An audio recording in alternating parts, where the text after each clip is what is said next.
Hello everybody, my name is Draconic, and as you know, I am a pretty big Driving Empire fan, but Driving Empire isn't the only car game on Roblox. In fact, there's a whole bunch of other ones. So today I'm going to take a look at Drive World, and Drive World's just one of the many car games on Roblox, but it's one of the couple very big ones that lots of people play. I'm going to put them head to head, Driving Empire and Drive World, and we're going to see, with a couple of categories as comparison, which is the best car game on Roblox between the two, that is. Let's get right into the video, and first we're going to talk about our categories. So for this video we have 8 categories. We're going to give half points for a game if it does really well. But first category is the map. Second category is the cars, the quantity and how many you can choose from. Number 3 is the car quality, basically how good are the cars that they make. Number 4 is the upgrade system, because of course upgrades are a vital part of both of these games. Number 5 is housing and roleplay. Number 6 is racing, number 7 is realism in the game, and number 8 is the chassis and how all the hardware sort of works together in the game.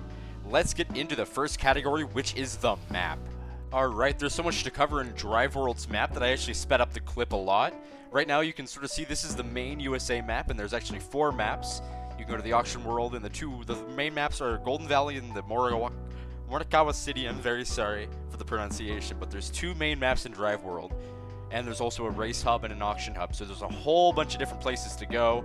You can see there's cities in all these maps, and there's dedicated places for racers. There's tons of races on both of these maps, and this world is really fleshed out compared to something like Driving Empire. Driving Empire's maps are a bit older. It's still really good quality. I'm going to give Driving Empire half a point, or not even half a point. We'll do like 0.25 for having the density and the quality and like the downtown and the spawn area. But other than that, Drive World's maps are far nicer. There's far more to look at, far more to go to. So Drive World gets the full point for maps, and that leads us on to the second category.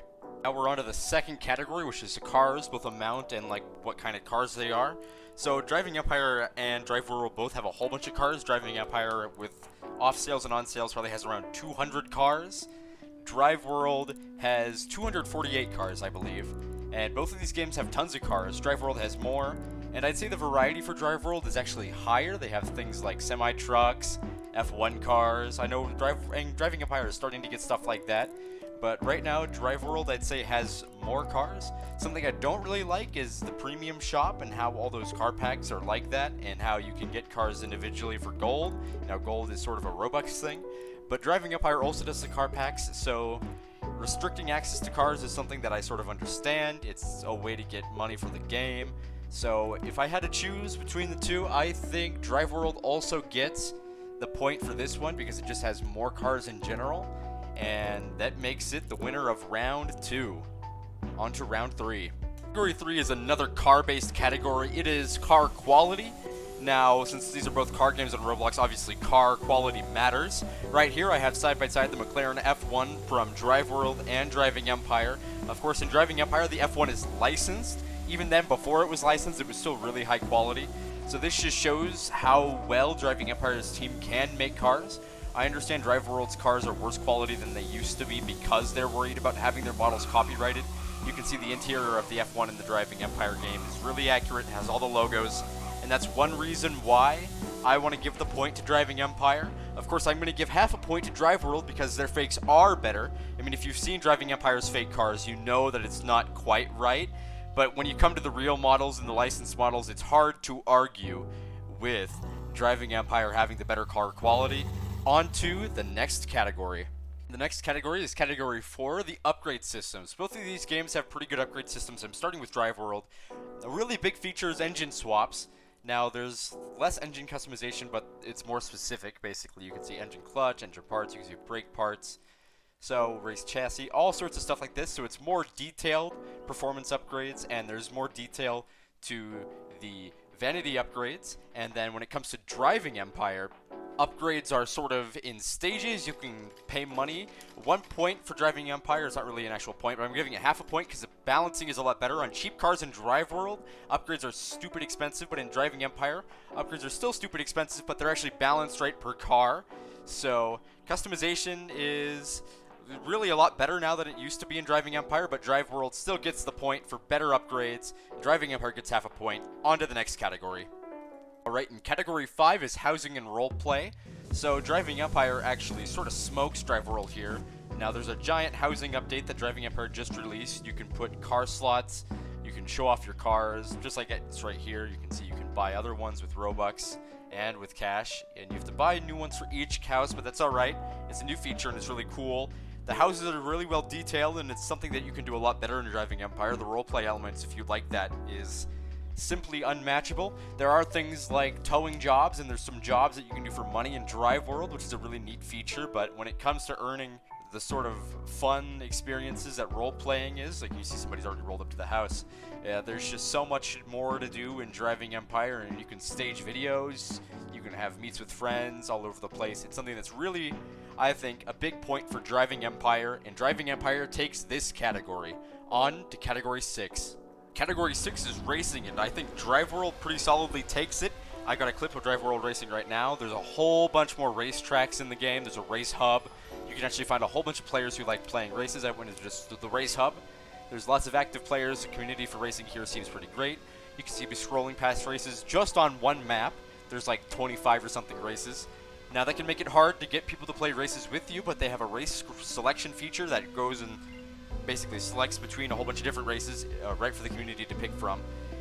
So really it feels like in terms of racing, Drive World has a much more active community. I know I still prefer Driving Empire Racing. I just like the way it feels a whole bunch more. But Drive World has the people for it, and it has the cars for it, and I think racing in Drive World is probably just better than Driving Empire right now. What would Driving Empire have to do to change that? Well, I'm not quite sure. Maybe more balancing for the cars would be great, but I know Driving Empire could make things a lot better, for sure. But Driving Empire loses this round to Drive World. On to Category 7, Realism. Alright, so Category 7 is Realism. It's really a mixed bag. So you see I have the clip of Driving Empire's McLaren F1 up again, just because it's important to just look at the licensed cars and look at the quality of the cars in Driving Empire overall.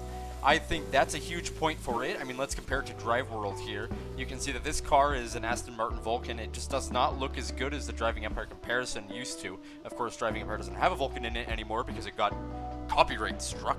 But before then, it was a really nice looking car. I mean, of course, if we ignore the fake models, we still have to dog Driving Empire for that. But like, look at these real models, and without upgrades being too much of a factor, I'd say the realism point definitely goes to Driving Empire. Both Driving Empire and Drive World have a really good set of unrealistic upgrades, but what really sells it for me is how unrealistic the map is. The map just makes it feel very arcadey, and it's something that Driving Empire sort of addresses in a way that I think makes Driving Empire the more realistic game overall. On to Category 8. So Category 8 is chassis and balancing. So I do prefer Driving Empire in this instance because Drive World's chassis is sort of unpredictable, and it's more, I know they're both really arcadey, but Drive World just has some sort of smoothness to it that doesn't really feel quite right. In Driving Empire, my actions when I, tap W to drive and do all these turning stuff, it feels more responsive than Drive World. And when you do things like jumps in Driving Empire, the chassis handles it a lot better. So Drive World's chassis is still okay, but I definitely prefer how Driving Empire's feels. It's more sort of, responsive and more reflexive of how, and of course I'm really used to it at this point, so I might be a bit biased for sure, but when it comes to balancing, on the other hand, which is the second half of this category, I'm sort of going to give Drive World half a point here because Driving Empire, while some of its cars are balanced, a lot of cars like the TVR Cerbera and cars like the Venom F5 used to be cars like the Ravana Racer are super, super unbalanced, and they need to be sort of brought back in so Driving Empire can have a better competitive scene. That's sort of my take on this. A point goes to Driving Empire for the chassis, and Drive World gets half a point for having better balancing. That concludes this category. Alright, so that's basically it for the competition here. Drive World does win by 0.25 points. That's sort of how it ends up. Now, honestly, both of these games are really good for different audiences. I still prefer Driving Empire for sure, but play whatever you want to play. I would pick, in this case, Driving Empire, but Drive World, I'd say, just from Driving Empire's past and a couple of mistakes they've made, maybe if Driving Empire had a bit of a better history here, maybe if they had done a couple things differently, they would have won. But it was certainly a really close comparison. Both are great games, But that's all for this video. If you did enjoy, consider leaving a like and subscribing. If I was wrong in any way in my rankings and in my beliefs here, leave a comment below. How would you have compared the games? Which one is better to you? As always, thanks for watching. I'll see you in the next video. Bye-bye.